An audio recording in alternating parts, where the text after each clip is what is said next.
할렐루야. 십자가에 소망이 있습니다. 오늘 하루도 하나님께서 크신 은혜 부으실 줄로 믿습니다. 우리 같이 하나님 말씀 같이 합독하겠습니다. 오늘 하나님께서 주신 말씀은 마태복음 26장 36절에서 46절까지의 말씀입니다. 교독하도록 하겠습니다. 이에 예수께서 제자들과 함께 겟세마네라 하는 곳에 이르러 제자들에게 이르시되 내가 저기 가서 기도할 동안에 너희는 여기 앉아 있으라 하시고 베드로와 세베대의 두 아들을 데리고 가실새 고민하고 슬퍼하사 이에 말씀하시되 내 마음이 매우 고민하여 죽게 되었으니 너희는 여기 머물러 나와 함께 깨어 있으라 하시고 조금 나아가사 얼굴을 땅에 대시고 엎드려 기도하여 이르시되 내 아버지여 만일 할만하시거든 이 잔을 내게서 지나가게 하옵소서. 그러나 나의 원대로 마시옵고 아버지의 원대로 하옵소서 하시고 제자들에게 오사 그 자는 것을 보시고 베드로에게 말씀하시되 너희가 나와 함께 한 시간도 이렇게 깨어 있을 수 없더냐. 시험에 들지 않게 깨어 기도하라. 마음에는 원이로되 육신이 약하다 하시고 다시 두 번째 나아가 기도하여 이르시되 내 아버지여 만일 내가 마시지 않고는 이 잔이 내게서 지나갈 수 없거든 아버지의 원대로 되기를 원하나이다 하시고 다시 오사 보신즉 그들이 자니 이는 그들의 눈이 피곤함일러라.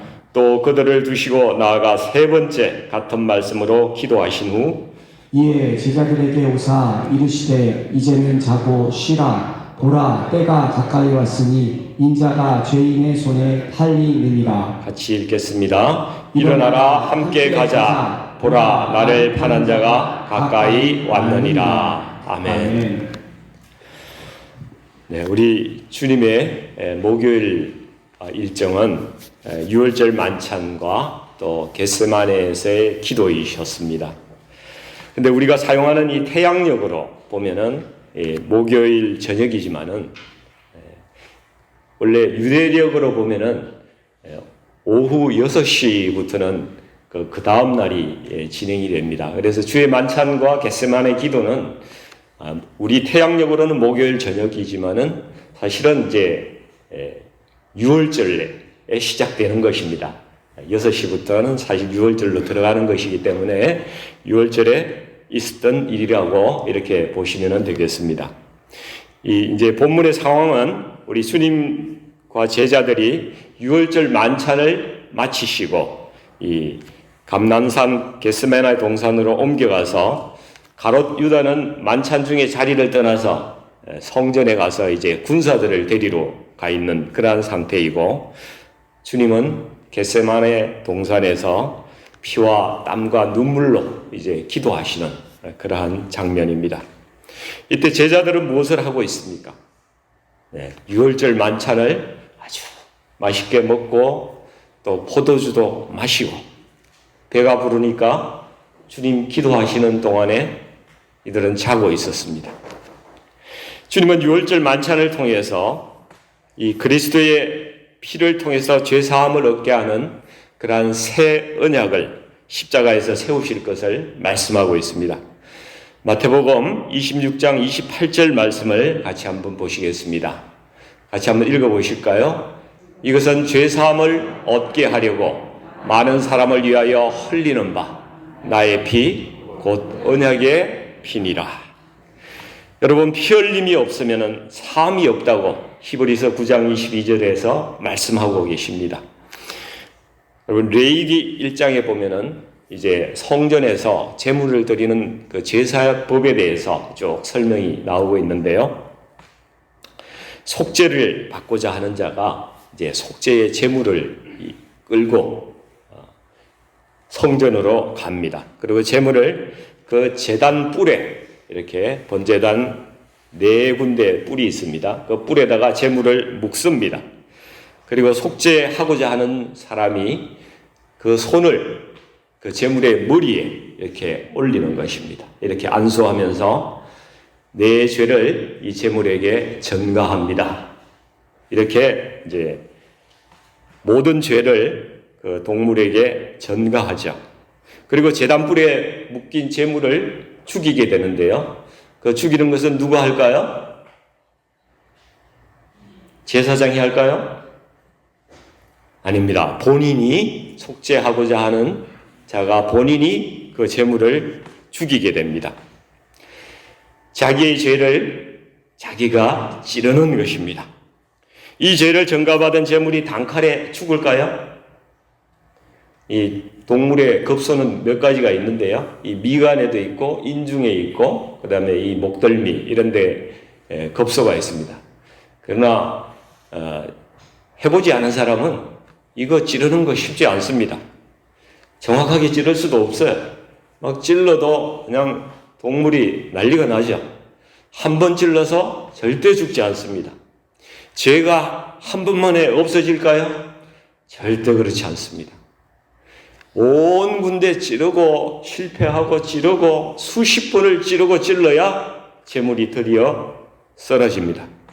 그 사이에 제물의 피가 그 속죄하고자 하는 사람의 온 얼굴과 몸에 튀어서 이 사람이 피범벅이 됩니다. 피를 덮어쓰고 반쯤은 정신 나간 사람처럼 되어서 그렇게 할 수밖에 없는 그런 상황이 됩니다. 두 번 다시 죄의 속죄 제사를 드리고 싶지 않습니다. 정말 죄가 지긋지긋합니다. 여러분, 이것이 속죄 제사입니다. 우리 주님이 십자가에 달리실 때에 온 군데 가시가 찔리고 채찍에 맞아서 온몸에 성한 데가 한 군데도 없으셨고 피범벅이 된 상태로 십자가에 달리셨습니다.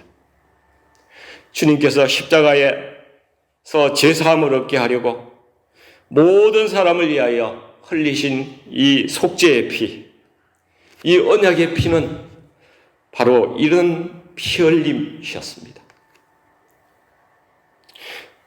이제 주님께서 유월절 만찬에서 주님의 피로 이렇게 죄사함을 받을 것을 선포하신 것은 우리 지구상에서 과거, 현재, 미래에 살았던 모든 인류의 그 피, 인류의 죄, 그것을 주님께서 자신이 다 안으시는, 자신에게 다 전가시키는 그러한 것을 의미하는 것입니다.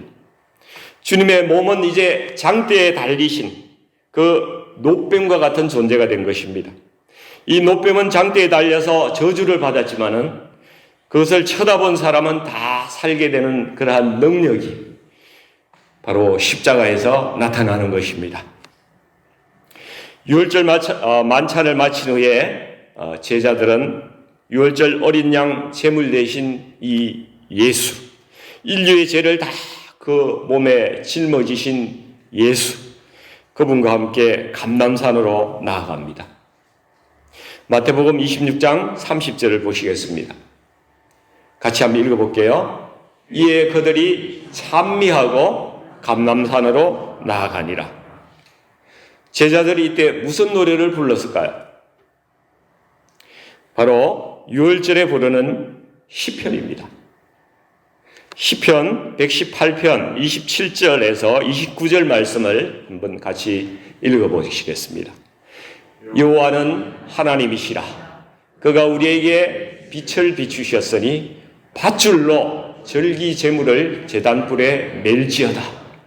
주는 나의 하나님이시라. 내가 주께 감사하리이다.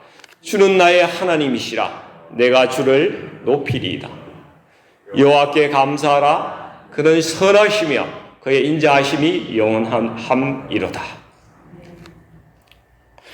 이 제자들이 부르는 이 찬미의 노래 가운데서도 주님께서 십자가에 한 발 한 발 지금 다가가고 계십니다. 이제 겟세마네 동산에서 주님께서 기도하러 오셨습니다. 오늘 본문을 보니까 주님께서 39절, 42절, 44절에서 세 번이나 같은 내용의 기도를 아버지께 드리고 있습니다. 39절 말씀만 같이 한번 읽어보겠습니다. 조금 나아가사 얼굴을 땅에 대시고 엎드려 기도하여 이르시되 내 아버지여 만일 할만하시거든 이 잔을 내게서 지나가게 하옵소서. 그러나 나의 원대로 마시옵고 아버지의 원대로 하옵소서 하시고, 주님은 이 잔을 지나가게 해달라고 아버지께 간절히 기도하고 있습니다. 그렇지만 아버지의 뜻이 나의 뜻과 다르다면 아버지의 뜻대로 저는 순종하겠습니다. 이런 기도입니다. 우리 주님은 아버지의 뜻이 무엇인지 묻고 다시 묻고 또 묻고 3번이나 이렇게 하나님께 간절히 그 뜻을 묻고 있습니다. 그리고 아버지의 뜻이 확고하시다는 것을 알고 거기에 순종하시기로 주님께서 결단하는 그러한 기도가 바로 겟세마네의 기도였습니다. 여러분, 이 말씀을 읽으시면서 어떤 생각이 드십니까? 저는 개인적으로 이런 생각이 들었습니다. 주님, 기도는 바로 이렇게 하는 거군요. 우리는 하나님이 무슨 웨이터도 아닌데 나는 그분께 계속 주문만 하고 오드만 날리는 그러한 기도를 제가 해왔군요. 내가 직면한 어떤 상황에 있을 때에 하나님의 뜻이 무엇인지, 나에게 무엇을 하기를 원하시는지, 기도를 통해서 내가 그분의 뜻을 깨닫고 순종하고 결단하고자 하는 것이 바로 기도이군요. 주님의 겟세마네의 기도는 바로 순종하기 위해서 드린 기도였습니다. 저와 여러분의 기도가 이 주님의 이 모범을 따라서 주님과 같은 기도가 우리 가운데 드려지기를 간절히 소원합니다. 그런데 37절, 38절 말씀을 보면은 우리를 좀 당황하게 하는 그러한 말씀이 있습니다. 37절, 38절 말씀을 읽어보겠습니다. 베드로와 세베대의 2 아들을 데리고 가실제 고민하고 슬퍼하사 이에 말씀하시되 내 마음이 매우 고민하여 죽게 되었으니 너희는 여기 머물러 나와 함께 깨어있으라 하시고, 예수님께서 왜 이렇게 슬퍼하시고 매우 고민하여 죽게 될 정도로 힘들어 하셨냐 하는 바로 그것입니다. 주님께서 자신이 십자가에서 큰 고통을 당하시고 죽으실 것은 미리 다 아셨습니다. 그런데 갑자기 죽음을 앞두고 예수님께서도 인간이셨기 때문에 이 십자가의 고통과 죽음이 두려워진 것일까요? 이런 의문이 있습니다. 여러분, 그러나 스데반도 돌에 맞아 죽으면서 오연하게 그 주님 앞에 나갔는데, 그리고 많은 사람들이 십자가에서 순교당하면서 오연하게 자기의 죽음을 맞았는데, 그런 사람이 굉장히 많았는데 예수님께서 자기의 죽음을 두려워하며 고민하고 그렇게 하셨을까요? 우리는 주님이 드린 이 기도의 내용과 아버지의 뜻이 무엇이었는지 이것을 살펴보고 그 해답을 찾아보고자 합니다. 먼저 주님께서 드린 기도의 내용이 무엇이었습니까? 내 아버지여, 만일 할만하시거든 이 잔을 내게서 지나가게 하옵소서. 이 잔의 내용이 무엇입니까? 주님이 감당해야 할 이 잔은 얼핏 생각하면은 주님이 받으실 그 십자가의 고통과 죽음이라고 생각이 됩니다. 그러나 주님께서 이것만으로 고민하고 슬퍼하시지는 않았을 것이라는 것입니다. 주께서 십자가에 달리셔서 죽으시는 이 십자가의 본질은 아버지가 세상의 모든 죄를 짊어지신 이 예수님, 자신의 아들에게 그 누구도 짐작하지 못하고 상상할 수도 없는 그런 하늘과 땅의 모든 죄에 대한 그 엄청난 진노를 그 위에 쏟아 부으셔야 하는 데 있다는 것입니다. 그 진노를 부으시기 위해서 하나님 아버지께서 사랑하는 아들에게 잠시 동안이지만은 영원부터 영원까지 한 번도 깨어지지 않은 그런 아버지와 아들의 거룩하시고 지고 지순하시고 그 사랑의 관계를 단절할 것이라는 그러한 뜻을 주님에게 아버지는 전하신 것입니다. 이것이 아버지 하나님의 확고한 뜻이었습니다. 이것이 바로 주님께서 너무나 고통스럽고 감당하기 힘들고 고민되고 슬퍼할 수밖에 없는 그런 아픔이었던 것입니다. 그래서 우리 주님께서 몸부림치면서 슬퍼하시면서 기도하고 있으신 것입니다. 하나님과 예수님과 성령님은 창세전부터 존재하시는 삼위일체의 하나님이십니다. 위격은 셋이지만은 본질은 하나이신 하나님이십니다. 그리고 영원부터 영원까지 하나 되신 공동체이시고 이 하나됨은 영원 불변합니다. 외부의 어떤 영향과 힘도 이 삼위일체를 변화시킬 수가 없습니다. 이 삼위일체 하나님은 서로 완전하게 사랑하시고 또 연합하시고 서로 배려하시고 삼위의 속성이 상호 완전하게 교류하시는 그러한 영원한 사랑의 관계, 그것이 삼위일체의 하나님이십니다. 그런데 예수님께 하나님의 뜻이 전달되었습니다. 창세전부터 한 번도 경험하지 못한 아버지가 아들을 외면하는 일, 삼위일체의 관계가 일시적으로 단절되는 일이 십자가에서 일어날 것이라는 말씀이었습니다. 이것이 얼마나 엄청난 일입니까? 여러분, 이것이 우리 하나님께서 우리를 사랑하셔서 우리를 위해서 치르신 대가입니다. 우리의 죄 때문에 창조주 아버지와 아들의 관계까지 단절하셨던 이 어마어마한 사랑의 사건이 바로 십자가입니다.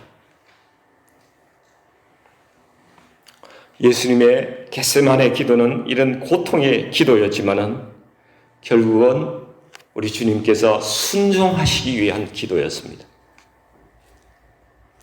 여러분, 부산에 가면 영도 다리가 있습니다. 여러분 대부분 다 아시죠? 저는 6살 때 부산에 있는 그 할머니 집에 갔다가 그 영도 다리가 이렇게 들려지는 것을 제가 직접 봤습니다.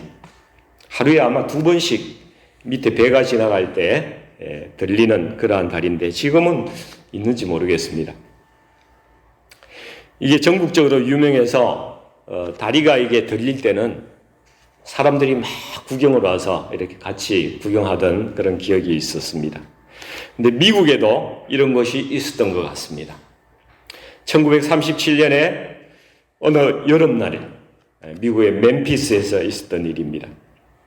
이 철교 다리의 관리인인 잔 그리피스라는 사람이 이 아픈 동료를 대신해서 그날 휴일이었는데 도시락을 싸고 그리고 8살 된 아들의 손을 잡고 출근했습니다.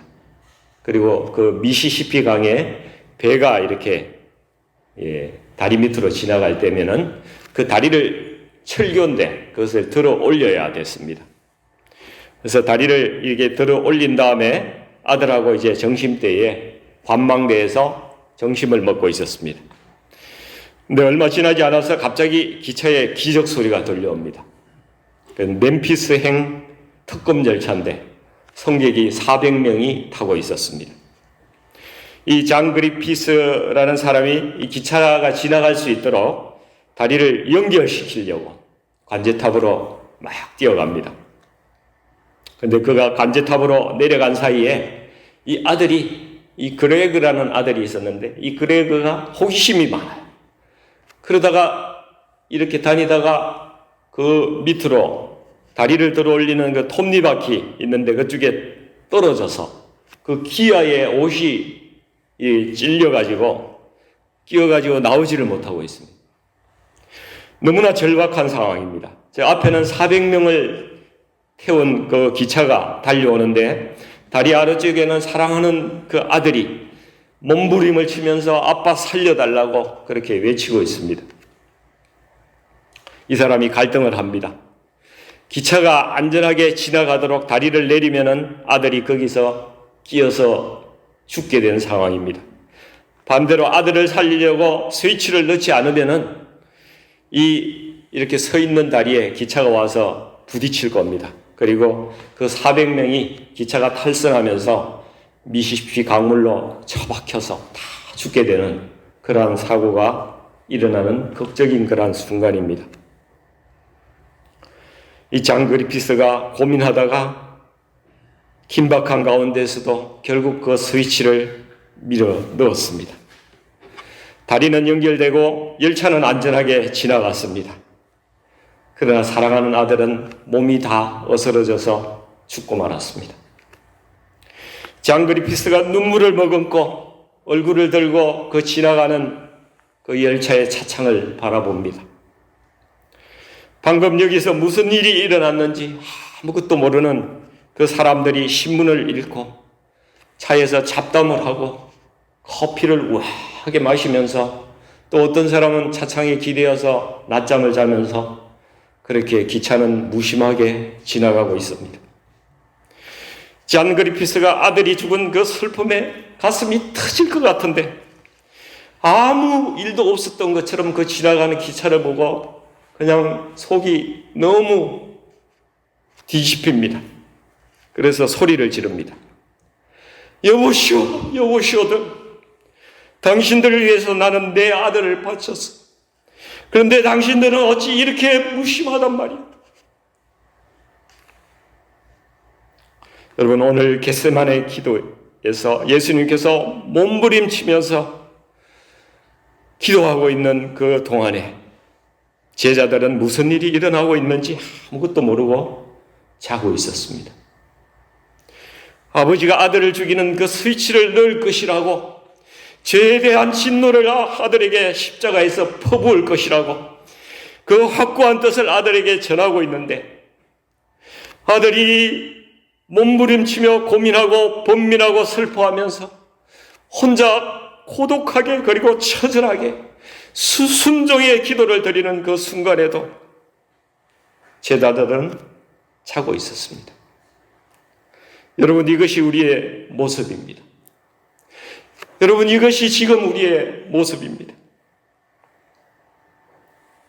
우리는 예수님께 큰 빛을 졌습니다. 이 멤피스행 열차 승객들이 한 소년의 죽음으로 생명을 건진 것처럼 하나님께서 아들을 희생시키는 그 사랑으로 우리도 죽음의 철교를 건너고 있습니다. 생명을 빚진 자가 어찌 남은 인생을 무의미하게 살아갈 수가 있겠습니까? 주님의 고귀한 희생과 생명의 핏값을 우리가 조금이라도 갚고자 한다면 주님께서 이루시고자 하는 그 뜻, 이 땅에서 생명 주시고 복음과 사랑을 전하며 그렇게 살아가야 하지 않겠습니까? 주님께서 우리에게 이렇게 말씀하십니다. 38절을 보십시오. 나와 함께 깨어 있으라. 40절을 또 보십시오. 너희가 나와 함께 한 시간도 이렇게 깨어 있을 수 없더냐. 41절에 보시면은 너희가 시험에 들지 않게 깨어 기도하라. 마음에는 원이로되 육신이 약하도다. 그리고 마지막에 주님께서 46절에 이렇게 우리에게 초청하고 있습니다. 일어나라, 함께 가자. 이제 내가 십자가 지려고 나는 가는데 너희도 너희 십자가 지고 나와 함께 가자. 나와 함께 가자. 이 시간 우리 잠깐 같이 기도하는 시간을 가지기를 원합니다.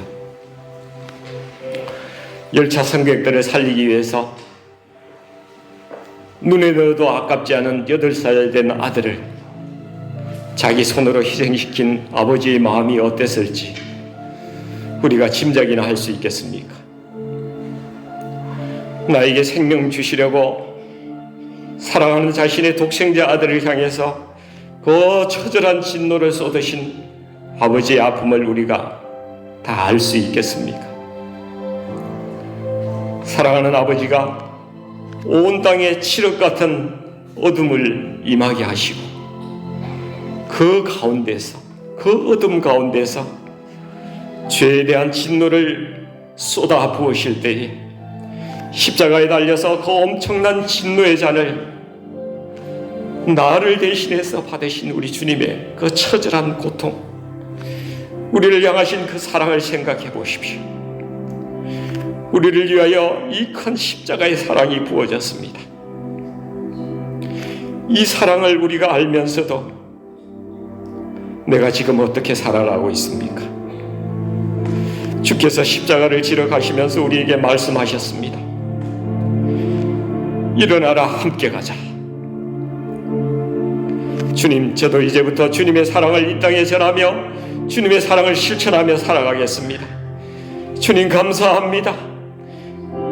우리가 조용한 목소리로 나의 입술의 고백으로 내 사랑하는 주님께 감사와 다짐의 기도를 드리기를 원합니다. 우리가 조용히 같이 기도하겠습니다. 사랑하는 주님, 우리를 위해 당신은 전부를 내어주셨습니다. 주님께서 일어나 함께 가자, 십자가를 지고 함께 가자고 하십니다. 베드로는 내가 주와 함께 죽을지언정 주를 부인하지 않겠다고 했지만 결국 주님께로 도망쳤습니다. 저희들도 아버지 하나님, 선한 마음으로 주님을 따르고자 하지만 그것이 잘 안 될 때도 많습니다. 아버지 하나님, 이번 고난 주간에도 우리가 새벽 예배에 참석하며 주님의 말씀 듣고 또 새롭게 되는 시간을 갖고 싶었지만 그러지 못한 지체들도 많이 있습니다. 주님, 저희의 마음은 원하지만 우리의 육신이 약합니다. 주님, 우리의 힘으로는 이 죄악된 육체를 이길 수가 없습니다. 주님, 저희에게 성령 보내주셔서 우리를 온전히 통치해 주시옵소서. 성령님께서 오셔서 실패했던 베드로도 변화시키시고 잠자던 제자들을 깨우신 것처럼 육신의 나약함과 두려움을 이기고 아버지 하나님, 우리도 승리하게 하여 주시옵소서. 주님, 우리에게 성령을 충만하게 부어주시옵소서. 성령께서 우리 육체를 다스려 주시고 우리의 영과 육이 주님을 기뻐하며 저희가 주님의 동력자로 쓰임받는 귀하고 복된 인생 걸어갈 수 있도록 주님이 우리 가운데 역사하여 주시옵소서. 주님, 사랑합니다. 주님, 감사합니다.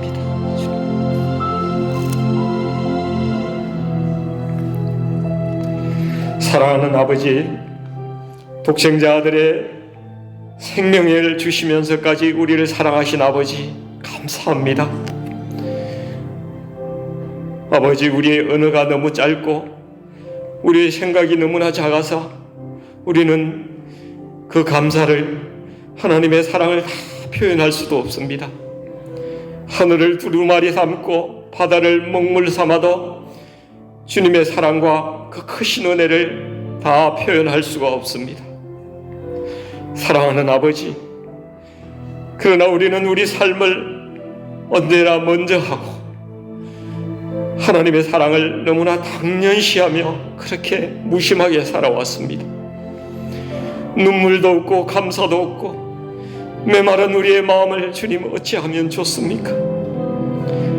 성령님, 이 시간 은혜의 담비를 부어 주시옵소서. 우리의 첫사랑을 회복케 하여 주시옵소서. 저에게 성령의 생수를 부어 주시옵소서. 아버지, 연약했던 제자들이 성령 받은 후에 변화해서 새 사람 되었듯이 저희들에게도 새로운 은혜를 부어주셔서 아버지, 새로운 은혜로 살아가게 하여 주시옵소서. 고난주간과 부활절을 통해서 우리 심령에 주님의 마음 채워주시고 주님의 사랑으로 풍성하게 부어주시옵소서. 그래서 주님께서 너희도 십자가 지고 나와 함께 가자고 그 부탁하신 그 일들을 저희도 감당하며 또 기뻐하며 감사하며 주님 따르고자 하오니 저희를 인도하여 주시옵소서. 예수님의 이름으로 간절히 기도하옵나이다. 아멘.